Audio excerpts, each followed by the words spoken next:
இறைவன் அத்தனை பேருமே எல்லா கடவுள்களுமே இந்த கோயில் எல்லாம் பார்த்தீங்கன்னா தெரியும், எல்லா தெய்வங்களும் ஒரு கரலாக்கட்டை வச்சிருப்பாங்க. சிவன் தான் பயன்படுத்தக்கூடிய வில்வத்தை நம்ம பயன்படுத்துகிறோம், மாரியம்மன் பயன்படுத்தக்கூடிய வேப்பலையை நம்ம பயன்படுத்துகிறோம், விநாயகர் பயன்படுத்தக்கூடிய அருகம்புல்லை நம்ம பயன்படுத்துகிறோம். ஆனால் அத்தனை இறைவனும் வச்சிருக்க அந்த கரலாக்கட்டையை நம்ம கேர் பண்ணவே இல்லை. ஏன்? அது ஏதோ வச்சிருக்காங்க அப்படின்னு நினச்சிட்டோம். ஆனால் இதுவும் ஒரு கருவி.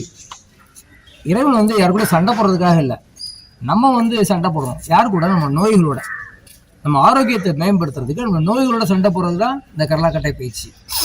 இது ஒரு நாட்டில் இருந்தோ சைனாவா ஜப்பானா யார் இதுக்கெல்லாம் காரணம், அதெல்லாம் நமக்கு தேவையில்லை. நமக்கு தேவை இறைவனே நமக்கு இந்த கருவியை கொடுத்துருக்காரு. அப்போ இறைவனே சொன்னது எப்பயுமே பொய்யாகுமா? அதில் கரலாக்கட்டை பயிற்சி தான் ஆதி காலத்து தமிழர்கள் தன்னுடைய ஆரோக்கிய மேம்பாட்டிற்கும் நோய் எதிர்ப்பு சக்திக்காகவும் இந்த கரலாக்கட்டை பயிற்சி தான் பண்ணாங்க. ஒரு நாட்டில் அரசன் தன் போர் படை வீரர்களுக்கு முதல்ல கரலாக்கட்டை பயிற்சி தான் கொடுப்பாங்க.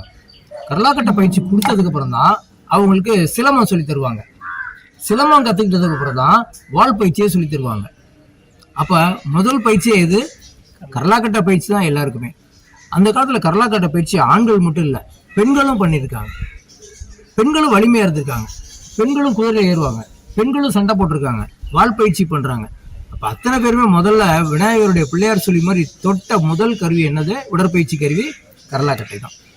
இந்த கரலாக்கட்டை தான் நம்மளுடைய ஆதிகாலத்திலிருந்து பண்ணக்கூடிய ஒரு பயிற்சி முறை. இதில் பல்வேறு பயிற்சிகள் இருக்குது. நம்ம இடை நமக்கு தகுந்த மாதிரி செலக்ட் பண்ணிக்கலாம்.